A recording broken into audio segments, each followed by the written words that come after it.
Hello students, आज हम बात करेंगे एक नए कंसेप्ट जिसका नाम है दिशा परीक्षण यानी डायरेक्शन के बारे में आप पढ़ने जा रहे हैं। और उसकी कुछ महत्वपूर्ण बातें जो बेसिक चीज़ें होती हैं, जैसा कि कुछ लोग तो आप में से जानते होंगे, जो नए बच्चे हैं जो नहीं जानते हैं वो बेसिक चीज़ों को पहले आप समझें यहाँ पर। ठीक है, कुछ महत्वपूर्ण बातें, जैसे हम डायरेक्शन की बात करें तो डायरेक्शन कितनी होती है, यानी डायरेक्शन को हम हमेशा याद रखें। सूर्य के आधार पर डायरेक्शन को हम क्लियर करते हैं। सूर्य के आधार पर ही डायरेक्शन, जहां सूर्य निकलता है उसे पूरब बोला जाता है, जहां सूर्य छिपता है वहां पश्चिम कहते हैं। ठीक है, और इनके बीच में भी डायरेक्शन बनती है। आइए हम देखते हैं कुछ आपके साथ क्लियर करके कुछ पॉइंटों को। सबसे पहले ये पूरब होता है, ये पश्चिम होता है, इधर उत्तर होता है, नीचे दक्षिण होता है। इंग्लिश में बोलेंगे ईस्ट, वेस्ट, नॉर्थ और साउथ। जैसा कि हम जानते हैं न्यूज का भी फुल फॉर्म यही होता है, नॉर्थ, नॉर्थ, ईस्ट, वेस्ट और साउथ। ठीक है, न्यूज का फुल फॉर्म भी यही है। तो हमें यह ध्यान रखना है, क्वेश्चन आपसे यह पहला पूछा जाएगा कि दिशा कुल कितनी होती है। आपसे पहला क्वेश्चन यही पूछा जा सकता है कि दिशा कुल कितनी होती है, मुख्य रूप से दिशा कितनी होती है। तो आप बताएंगे 4 दिशा होती है, पूरब, पश्चिम, उत्तर, दक्षिण। ठीक है, और हम अगर इसको क्लियर करना चाहें तो आप देखेंगे ध्यान से, अगर हम कोई व्यक्ति इस पॉइंट पर खड़ा हो जाता है मध्य में आके, तो आप देखेंगे उसके सिर की तरफ उत्तर होगा। ठीक है, और ठीक है, अब सिर की तरफ कह दें, या व्यक्ति की डायरेक्शन अगर पूरब की तरफ है, ठीक है, व्यक्ति इधर मुंह करके खड़ा है, अगर हम डायरेक्शन इसको कंफर्म कर लेते हैं, तो आप कहेंगे फिर सिर की तरफ नहीं बोलेंगे, फिर बोलेंगे क्या, फिर बोलेंगे आप बाएं तरफ। बायां मतलब इधर ऊपर की तरफ बायां होता है, नीचे की तरफ दायां होता है, दायां मतलब राइट नीचे की तरफ होता है, लेफ्ट ऊपर की तरफ होता है। पॉइंट क्लियर है। तो जब व्यक्ति दो कंडीशन में खड़ा हो सकता है, एक तो आपका मध्य में खड़ा है तो आप कहेंगे सर के ऊपर उत्तर होता है, पैरों में दक्षिण होता है। ठीक है, सीधे हाथ पर क्या होता है, पूरब होता है, उल्टे हाथ पर पश्चिम होता है। अगर व्यक्ति कोई निश्चित पॉइंट पर चला जाए, जैसे मैंने बताया यहां पर कि ये पूरब दिशा में है, ठीक है, तो पूरब दिशा में खड़ा है तो इसका अर्थ है कि उसका मुंह पूरब की तरफ है, तो आपका बाएं हाथ पे बनेगा उत्तर और दाएं हाथ पर बनेगा दक्षिण, और उसके पीछे की तरफ रहेगा क्या, पश्चिम, और सामने रहेगा पूरब। इसी पे हम बात करते हैं तो मुख्य 4 ये दिशा होती हैं, इनकी 4 ही उप दिशा होती हैं। उप दिशा मतलब ये एंगल जो होता है 90 डिग्री का होता है सबके बीच। आप पहले ये क्लियर करें पॉइंट, 90 डिग्री का पॉइंट ये एंगल होता है, ये पूरा 90 डिग्री का होता है सबके बीच, और टोटल एंगल जो बनता है पूरा 360 का बनता है। तो आप क्या करेंगे, जब आगे क्वेश्चन करेंगे तो आप प्लस का साइन बना के काम चलाएंगे, ऐसे प्लस का साइन बनाएंगे छोटा सा, और उससे आपको क्लियर हो जाएगा पूरब, पश्चिम, उत्तर, दक्षिण, हर कंडीशन में क्वेश्चन को क्लियर करने के लिए ये हेल्प करेगा आपका जब क्वेश्चन सॉल्व करेंगे। ठीक है, तो ये पॉइंट हटाने के बाद आप इनकी उप दिशाएं भी 4 होती हैं। जैसे इनको अगर एंगल यहां से इनके बीच में 45 डिग्री का एंगल बन जाएगा, तो ये दिशा जैसे ही हम इसको बीच में से काटेंगे तो ये 90 डिग्री का एंगल है, बीच में से हो जाएगा 45 का। तो हमें क्या बनेगा, इसके बीच में मिलेगा उत्तर पूरब, या तो पूरब उत्तर बोल दें या उत्तर पूरब बोल दें, या नॉर्थ ईस्ट बोलो या ईस्ट नॉर्थ बोलो। एक शब्द पेपर में जो इस्तेमाल होता है वो बहुत ध्यान से देखें, वो क्या होता है इसमें, पूर्वोत्तर। एक शब्द ये इस्तेमाल करता है पूर्वोत्तर। पूर्वोत्तर में आप बताएंगे उत्तर पश्चिम की बात कर रहा है, और उत्तर पश्चिम जो है ये मुख्य दिशा नहीं है, मुख्य दिशा नहीं है, ये आपके बीच वाली दिशा है, यानी कि दोनों के बीच में जो कॉमन दिशा होगी। ठीक है, अब दूसरी बात, आप इसके नीचे की तरफ अगर ऐसे खींच देते हैं तो ये डायरेक्शन कौन सी बोली जाएगी, दक्षिण पश्चिम। ऐसे इसी प्रकार ये डायरेक्शन आप देखेंगे तो ये दक्षिण पूरब हो जाएगी। ठीक है, और इसके बाद उत्तर पूरब, तो ये कुछ बनेगा यहां पर उत्तर पश्चिम, उत्तर पश्चिम या पश्चिम उत्तर, या इसका एक शब्द और लिखेंगे पश्चिमोत्तर। एक शब्द ये भी इसका इस्तेमाल करता है। इन दो भुजाओं के लिए 2 शब्द होते हैं, पूर्वोत्तर और पश्चिमोत्तर। ठीक है जी, ये बात आपको समझ में आ गई होगी सारी की सारी, क्लियर हो गई दिशा। पूरब पश्चिम उत्तर दक्षिण, दोनों के बीच में अगर किसी दक्षिण पूरब के बीच में पूछता तो दक्षिण पूरब बनेगा इसके बीच में। ठीक है भैया, क्लियर है सबको। अब क्या करते हैं यहाँ बात खत्म नहीं होती, ये तो सिर्फ डायरेक्शन सिस्टम को सेट करने का एक थोड़ा सा तजुर्बा है जो आपको बताया जा रहा है कैसे आप इसको क्लियर कर सकते हैं। ठीक है, अब इसमें भिन्न भिन्न प्रकार के क्वेश्चन ऐसे बनते हैं जो आपके कुछ कंडीशन लेते हैं, जैसे एक पाइथागोरस प्रमेय पे समकोण त्रिभुज बन जाता है इस तरह से। ठीक है, पाइथागोरस प्रमेय पे अगर हम यहां पर थोड़ा सा इसको रब करें इधर से, जैसे आप इधर देखें, एक त्रिभुज देखें इस तरह से, ये ए बी सी त्रिभुज। ठीक है, इसके लिए मैं तुम्हें कुछ महत्वपूर्ण बात बताऊंगा। 3 4 5 5 12 13 7 24 25 8 15 17 9 40 41 11 60 61, ये इतना याद रखें अभी। ठीक है, और इन्हें निकालना भी सीखेंगे, ऐसा नहीं है कि डायरेक्ट याद रखना है। ये कुछ इस तरह से हैं, हम जब पेपर में जल्दी से काम करेंगे तो ये जो पॉइंट है एडवांस मैथ में भी काम करता है, रीजनिंग के इस चैप्टर में भी आपके लिए काम करता है। यानी जहां भी त्रिभुज आपका बन जाएगा, जहां त्रिभुज बन जाएगा वहीं आपको ये पॉइंट लाना है। जैसे एक समकोण त्रिभुज में अगर ये भुजा 3 दे रखी है, ये 4 दे रखी है, तो ऑटोमेटिक ये करेंगे 5। अगर ये 5 दे रखी है, ये वाली 12 हो गई, तो ये क्या होगा 13। एक बात और याद रखनी है आपको इसको क्लियर करने से पहले, कि जो 3 4 5 जो लास्ट वाली डायरेक्शन इसमें लिख रही है, ये आपका कर्ण होगा हमेशा, ये पहचान रखनी है आपको। और इसके सामने ही होगा 90 डिग्री, इसके जस्ट सामने क्या होगा 90 डिग्री। जहां ये 5 लिखा जाएगा उसके सामने का कोण कितना बोला जाएगा 90 डिग्री का।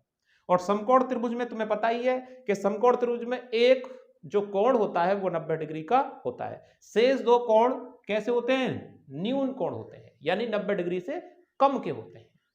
पॉइंट क्लियर है सबको? तो ये आपको याद रखना है, जहां 13 लिख जाएगा 13 के सामने ही 90 डिग्री बनेगा। क्लियर हो रहा पॉइंट? दूसरी बात है, अगर आपको ये 4 दे रखा है या 3 दे रखा है और ये भुजा आपसे पूछी जा रही है सवाल में कहीं, तो आप एक काम और कर सकते हैं, ये होता है AC का वर्ग, AC का वर्ग, AB का वर्ग प्लस BC का वर्ग। तो आप देखेंगे AB का वर्ग कितना 4, तो 4 का वर्ग प्लस ये BC कितना है 3, 3 का वर्ग, तो 4 चौक 16, 3 तिया 9, टोटल आएगा 25। तो ये AC का वर्ग 25 आ रहा है, तो AC आ जाएगा यहाँ पर, AC का वर्ग 25 है तो AC आ जाएगा कितना 5। तो ये भुजा 5 ऐसे भी निकाल सकते हैं। लेकिन मैंने आपको कंपटीशन के माध्यम से पढ़ा रहा हूं, ध्यान रहे, ध्यान रखना है आपको, अगर हम जितना पेन चलाएंगे, ठीक है, कंपटीशन में जितना पेन चलाएंगे उतना ही हमें टाइम वेस्ट होगा, और जहां टाइम वेस्ट होगा वहां सिलेक्शन भारी बात है पकड़ने। ठीक है, सिलेक्शन को पकड़ना भारी कंडीशन में चला जाता है। हालांकि आप कर सकते हैं, इस तरह से भी आप निकाल सकते हैं, लेकिन आप इसका इस्तेमाल करें 3 4 5 5 12 13 7 24 25 8 15 17 9 40 41 11 60 61। इसका भी और एक और संशोधन में करता हूं, जैसे हमारे पास 3 4 5 है, आपने अपने माइंड में एक भुजा सेट की, तो आप इसका रेशो बना के याद रखें कि ये 3 3 4 5 का रेशो है। ठीक है, हम क्या कर सकते हैं इसमें कि इसमें 1 से लेकर 9 तक, यानी हम ये कह सकते हैं 1 से 9 तक नहीं, जहां तक भी हमारी प्राकृत संख्या है, जहां भी हमारी प्राकृत संख्या खत्म होती है वहां तक की बात करेंगे। मतलब कि अगर इसमें 1 से गुणा करते हैं, 3 एकम 3 4 तो 5 ये बनेगा। अगर दूसरी पहली कंडीशन, कितनी भुजाएं आप कंप्लीट कर सकते हैं, ध्यान से देखते रहेंगे, इसमें 2 से गुणा करो 6 8 10, इसमें 3 से गुणा करो 9 12 15, इसमें इसी प्रकार 4 से गुणा करेंगे, 4 तिया 12, 4 चौक 16, 4 पंजे 20। अब प्रश्न ये उठता है कि आप डेली गुणा करते चले, इसी प्रकार आपकी भुजा चलती रहेंगी और आपके क्वेश्चन सॉल्व होते रहेंगे। लेकिन हमें पता कैसे लगेगा कि ये क्वेश्चन इस 3 4 5 में है? मान लो थोड़ी देर के लिए ये 12 एक समकोण त्रिभुज है, इसमें ये 12 दे रखा है, ये 16 दे रखा है। ठीक है, आपको मैं ये लंब, आधार, कर्ण ये मैं बता दूंगा अब, हालांकि आपको बाद में, लेकिन पहले मैं आपको यही बता रहा हूं कि आप संख्याओं से इस्तेमाल करें सारी चीजों को, ठीक है। हमें जरूरत ही नहीं पड़ेगी लंब, आधार, कर्ण को पकड़ने की, ठीक है। तो ये 16 है, ये 12 है, ध्यान से समझना है। और हमें ये पता नहीं चल रहा कि ये 3, 4, 5 में आएगा कि नहीं आएगा, ठीक है। तो आप क्या करेंगे, ये डिवाइड 4 से कटेगा 3 बार और ये 4 से कटेगा 4 बार, इसे अंदर लिख सकते हैं 3 बार। तो आप देखेंगे 3, 4 हमारे आ गए हैं, तो ये कितना आ जाएगा 5। तो आप देखिए 4 से कितना हुआ, 4 से कितनी बार कट रहा है, ये 5 आ जाएगा यहाँ पर। तो ये 4 है, 3 है, ये 5 बन गया समकोण त्रिभुज की भुजा। यानी कि रेशो में भी आप कंप्लीट कर सकते हैं। तो 4 चौक 16, 4 तिये 12, 4 पंजे 20। तो ये कितना निकल के आ जाएगा 20। सवाल कितना भी बड़ा हो, जैसे थोड़ी देर के लिए एक और क्वेश्चन में इसमें समाहित कर देता हूं आपके लिए, आप ध्यान दें। इसे 50 से गुणा करें, 50 तिया 150। अब ये तो याद नहीं रहेगा हमें, और देखो 50 से गुणा कर दो, अपनी तरफ से कर रहे हैं आप सब गुणा, अपनी तरफ से 200 हो जाएगा, और ये 50 से गुणा करेंगे कितना हो जाएगा 250। अब किसी समकोण त्रिभुज की भुजा आ जाती है, मान लो सपोज दैट ये 150 है, ये 250 है, तो ये कितना आ जाएगा, तो ये कितना आ जाएगा 200, ठीक है। लेकिन पता कैसे लगा समकोण त्रिभुज है, तो हम क्या करेंगे, इसको देखो ध्यान से देखना भाई, 150 0 से 0 कट गया 1 1, 5 से काटेंगे 3 बार, 5 से कटेगा 4 बार, 5 से कटेगा 5 बार। तो हमें काट पीट करके इन्हीं रेशो में लाने, या तो वो 3 4 5 बन जाएगा, अगर नहीं 3 4 5 बनता है तो 5 12 13 बन जाएगा, अगर ये नहीं बनता है तो 7 24 25 बन जाएगा, ये नहीं बनता है तो 8 15 17 बन जाएगा, और ये नहीं बनता है तो 9 40 41 बन जाएगा। इस तरह से मतलब रेशो बन के ही मानेगा। और कुछ पॉइंट आपको बिल्कुल क्रम से याद रखना, 3 4 5, फिर 5 से 5 12 13, फिर 5 के बाद 7 स्टार्ट किया, 7 24 25 8 15 17। मतलब अभ्यास करवाऊंगा मैं आपको अपने साथ इसी वीडियो प्लेटफॉर्म पर खड़े होकर, तो बिल्कुल समझ में आएंगी सारी बातें, और कैसे इनका इस्तेमाल होता है पेपर में, कैसे समय बचा सकते हैं आप, इन सारी चीजों को पढ़ना है, ठीक है। तो अब इसके बाद यहां पर बात ये क्लियर हो गई। एक कंडीशन आपने ये सीख ली डायरेक्शन वाली, और एक कंडीशन में ये त्रिभुज वाला जुगाड़ जहां भी बनेगा आप इसका इस्तेमाल करेंगे, ठीक है। और क्वेश्चनों के साथ विस्तार से बताऊंगा आपको, ठीक है। आराम से आप चैनल के साथ बने रहो और देखते रहो। इसके बाद एक और कहानी स्टार्ट होती है, देखो ध्यान से। इसमें एक शब्द आता है दक्षिणावर्त, दक्षिणावर्त शब्द आता है, वर्त, दक्षिणावर्त शब्द होता है। और दक्षिणावर्त में मैंने आपको हमेशा के लिए बताया है, इसका अर्थ है, वैसे कि हालांकि सभी बच्चे जानते होंगे, लेकिन कुछ बच्चे जो नहीं जानते वो मेरी बात को सुने। दक्षिणावर्त का अर्थ है जैसे घड़ी घूमना, घड़ी की दिशा में रोटेशन, यानी क्लॉकवाइज रोटेशन। हम इसे आप शॉर्ट में लिख सकते हैं क्लॉकवाइज रोटेशन। इस पर भी क्वेश्चन आते हैं, उनको जब क्वेश्चन आएंगे तब हम इसको यूज कर रहे होंगे। सारा बेसिक क्लियर कर रहे हैं, पहले आप जो भी बेसिक चीजें होती हैं वो सारी चीजें आपके सामने रखी जा रही है। दूसरा शब्द इसमें वामावर्त आता है, वामावर्त। वामावर्त घड़ी की विपरीत दिशा में घूमना, anti clockwise rotation, anti clockwise rotation. Clear हुआ? ये दो शब्द और आपके साथ जुड़ते हैं क्वेश्चनों के साथ। पूरब पश्चिम उत्तर दक्षिण आपने पढ़ लिया है, अच्छी तरह से पढ़ लें। प्लस का साइन लगाएंगे तुरंत, पूरब पश्चिम उत्तर दक्षिण दिमाग में होना चाहिए, ना कि लिखना है बार बार, दिमाग में आना चाहिए, ठीक है।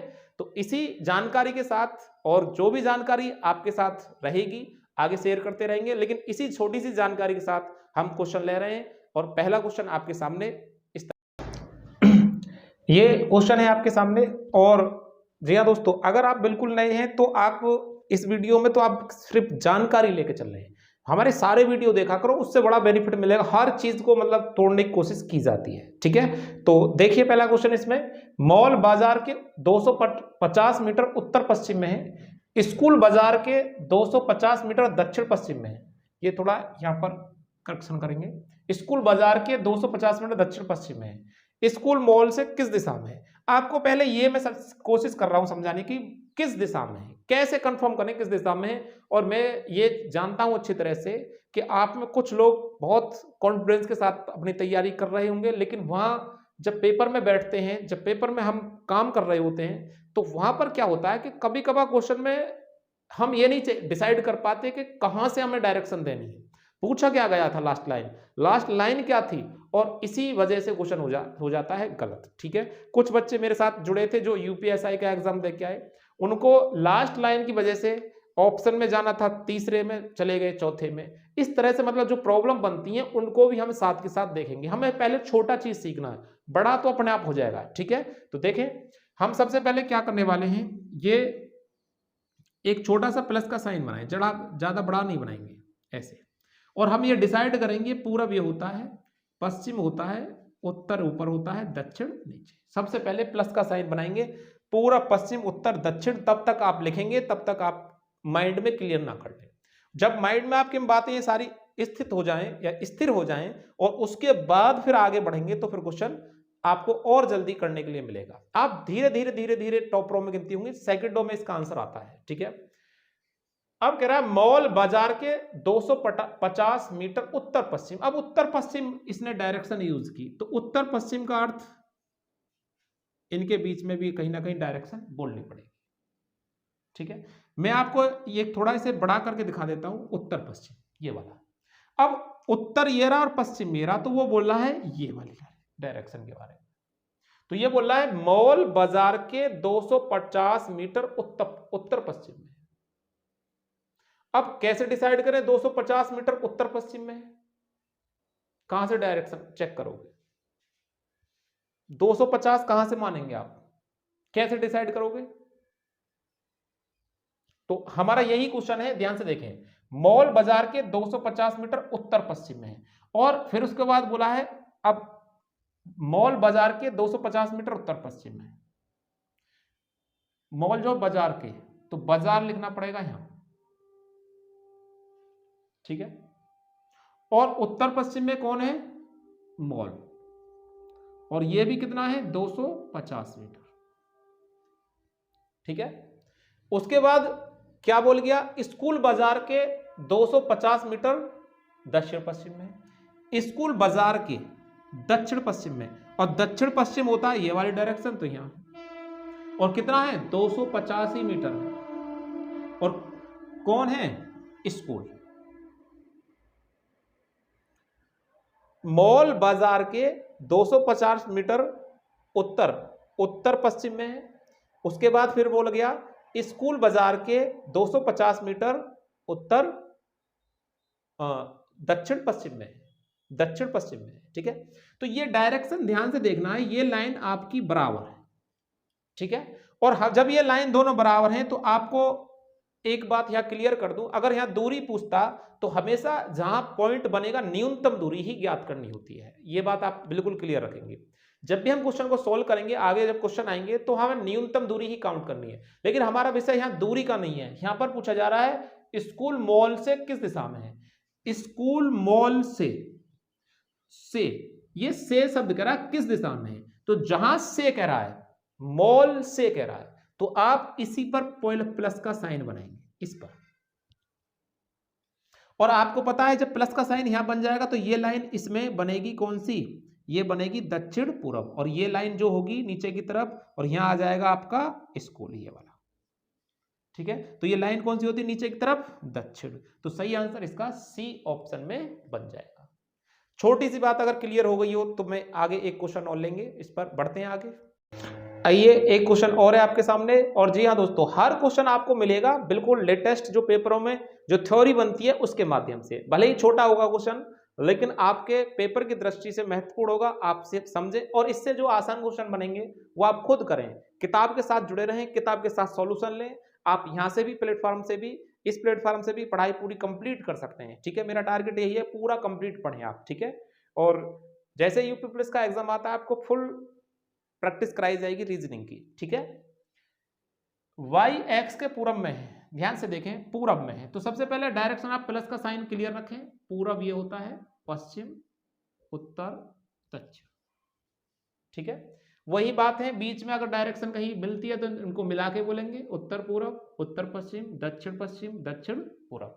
ठीक है, इतना तो क्लियर हो चुका होगा। अब देखें y x के पूरब में है, y x के, तो आप क्या करें, x के पूरब में है तो आप x से स्टार्ट करेंगे। y जो है x के पूरब में है तो x पर छोटा सा प्लस का साइन ऐसे बना सकते हैं आप। तो पूरब किधर होगा? इधर। y x के पूरब में है, क्लियर पॉइंट दिख रहा है? आप इसे थोड़ा और बड़ा कर सकते हैं। वाई एक्स के पूरब में है जो, अब ये जो शब्द फिर से आया और इससे पहले जो चैप्टर इसमें बैठक व्यवस्था, सीटिंग अरेंजमेंट, मतलब जो पढ़ाया था चैप्टर, उसमें भी क्वेश्चन ये आ चुका है। जो का अर्थ वही है जो आपको समझाया गया था। जैसे वाई एक्स के पूरब में है तो यहां सेकंड पर्सन आपको यूज करना है, एक्स लेना है, एक्स, एक्स उठा के यहां रखेंगे तो यहां एक्स रख देंगे तो ये बन जाए एक्स जेड के उत्तर में, एक्स जो है जेड के उत्तर में। अब एक्स जेड के उत्तर में है तो जेड आपको यहां दिखाना पड़ेगा और यहां छोटा सा प्लस का साइन देखेंगे तो उत्तर बनेगा ऊपर की तरफ। तो एक्स जेड के उत्तर में है। पॉइंट क्लियर है? ठीक है। फिर वो आप लिखें आगे, पी जेड के दक्षिण में है, पी जो है जेड के दक्षिण में। अब जेड का दक्षिण यहां से देखें, आप प्लस का साइन बना रखा है तो आपने नीचे की तरफ होगा और यहां आ जाएगा आपका पी। ठीक है, पी जेड के दक्षिण में है तो पी वाई की किस दिशा में है, पी वाई की किस दिशा में, तो वाई की पूछा जा रहा है तो वाई पर प्लस का साइन बनाएं। तो वाई की ये डायरेक्शन कौन सी होती है जरा बताओ? ये डायरेक्शन होती है नीचे की तरफ होता है दक्षिण और इधर साइड में होता है पश्चिम, तो ये डायरेक्शन बनेगी दक्षिण पश्चिम। देखें दक्षिण पश्चिम, आंसर आएगा दक्षिण पश्चिम। ठीक है, पहले ऑप्शन में उत्तर दे रखा है, दूसरे में दक्षिण, दूसरे में दक्षिण पूर्व और चौथे में इनमें से कोई नहीं। सही आंसर आपका ये आएगा। कौन सा आना है यहां पर चौथे में? दक्षिण पश्चिम। आइए एक क्वेश्चन और है, ये यूपी पुलिस 2018 का जो पेपर सेट है आप देखेंगे उसमें मिलेगा। और जिन बच्चों को, जो नए बच्चे हैं, शायद मुश्किल कैडी बात है, मतलब मुश्किल है, थोड़ा सा हार्ड है उनके लिए कि इस लैंग्वेज को समझ पाए, तो इसलिए मैं आपको छोटा धीरे धीरे करके आपको शब्दों के साथ लेके चल रहा हूं और एक एक बारीकी से क्वेश्चन बता रहा हूं। ठीक है, और देखते हैं इस क्वेश्चन में भी क्या खास है। गांव ए गांव बी के पश्चिम में है, गांव ए गांव बी के पश्चिम में है। ठीक है, गांव ए गांव बी के, याद रखें ए जो है बी के, जिसके, जिससे बोलेगा वहीं पे प्लस का साइन बनाएंगे, बी के। गांव ए गांव बी के पश्चिम में है तो ए आ जाएगा। ठीक है, पॉइंट क्लियर है? आगे बोला जो शब्द फिर से इस्तेमाल किया गया, जो कौन सेकंड पर्सन यूज करेंगे, यहां आ जाएगा बी। ठीक है, जो बी गांव सी के दक्षिण में है, बी गांव सी के दक्षिण में, सी का दक्षिण, तो सी का दक्षिण सी रखना पड़ेगा आपको ऊपर। बी गांव सी के दक्षिण में है तो अगर यहां से प्लस बनाए तो दक्षिण नीचे की तरफ होता है। ठीक है, अब तो क्लियर हो चुका होगा इस बात को, दक्षिण नीचे की तरफ होता है और सामने ऊपर उत्तर होता है, सीधे हाथ पर आपका पूरब होता है और बाएं हाथ पर क्या होता है? पश्चिम होता है। ठीक है, फिर बोला देखो, अगर हम एक लाइन में क्वेश्चन पढ़ते हैं, गांव ए गांव बी के पश्चिम में है, जो हमने बी उठा के रख दिया, जो गांव सी के दक्षिण में है। फिर बोल गया जो गांव डी के पश्चिम में है। अब यहां समस्या उत्पन्न हो गई, जो गांव सी के दक्षिण में है और जो गांव डी के पश्चिम में है, ये दो बार लाइन इस्तेमाल की है उसने। ठीक है, तो ध्यान दें, जब यहां बी हमने उठा के क्या रख दिया, जो के स्थान पर सेकंड पर्सन, तो बी सी के दक्षिण में हो गया, हमने लिख दिया। अब यहां दो पर्सन हो गए, इससे पहली लाइन में दो पर्सन हो गए, अगली वाली लाइन, अगली जो नेक्स्ट लाइन है तब पढ़ेंगे आप, जब इनको क्लियर करके चलेंगे। तो बी सी के दक्षिण में तो सेकंड पर्सन यहां सी हो जाएगा, इस जो के स्थान पर क्या लिखना है? सी। सी डी के पश्चिम में है, सी जो है डी के पश्चिम में, तो डी यहां रहेगा, पश्चिम इधर साइड में। और ये जो लाइनें हैं लगभग मिलती जुलती होनी चाहिए, लगभग। ठीक है, लगभग बराबर होनी चाहिए। क्यों? क्योंकि इनकी दूरी इसमें दी नहीं गई है। ठीक है, हमेशा जब डायरेक्शन में दूरी नहीं दी गई है तो लाइनों को आप बराबर बनाएं, इसको विशेष ध्यान देना है। अगर आपने छोटी बड़ी कर दी तो आप खुद ही क्वेश्चन को गलत कर देंगे। ठीक है, तो देखें आप क्या पूछ रहा है, डी के सापेक्ष, डी के सापेक्ष, जिसके सापेक्ष कहेगा उसे आप चेक करेंगे, वहीं पर प्लस का साइन बनाएंगे। डी के सापेक्ष ए किस दिशा में, ए कौन सी दिशा में, ए इस दिशा में आएगा और ये दिशा होती है दक्षिण और ये दिशा होती है पश्चिम, तो आपका आंसर बनेगा दक्षिण पश्चिम। क्या बनने वाली है? दक्षिण पश्चिम, दक्षिण पश्चिम, सी ऑप्शन में सही आंसर बनेगा। तो इस वीडियो में फिलहाल इतना ही, जो वाला कंसेप्ट था आपने सीखा होगा, और मिलते हैं नेक्स्ट वीडियो में। तब तक आप, और एक बात विशेष ध्यान रखना है, वीडियो अगर पूरा देखा है आप लोगों ने तो आप इससे नेक्स्ट जो वीडियो बनेंगे धीरे धीरे धीरे धीरे आपको हर लेवल का क्वेश्चन इसमें से मिल जाएगा। हर लेवल का लेवल की जो लैंग्वेज होती है वो सब मिलेगी आपको हर, और संतुष्टि के साथ सीखें। थोड़ा हो सकता है शब्दों का हेरा फेरी हो जाती हो, या फिर कोई शब्द समझ में नहीं आता हो, तो आप कमेंट के माध्यम से बताएं, उनको इंग्लिश में भी हम कन्वर्ट कर सकते हैं। ठीक है, तो देखते रहिए, बने रहिए वीडियो के साथ, अपने परिवार के साथ, वंश स्टडी के साथ। धन्यवाद।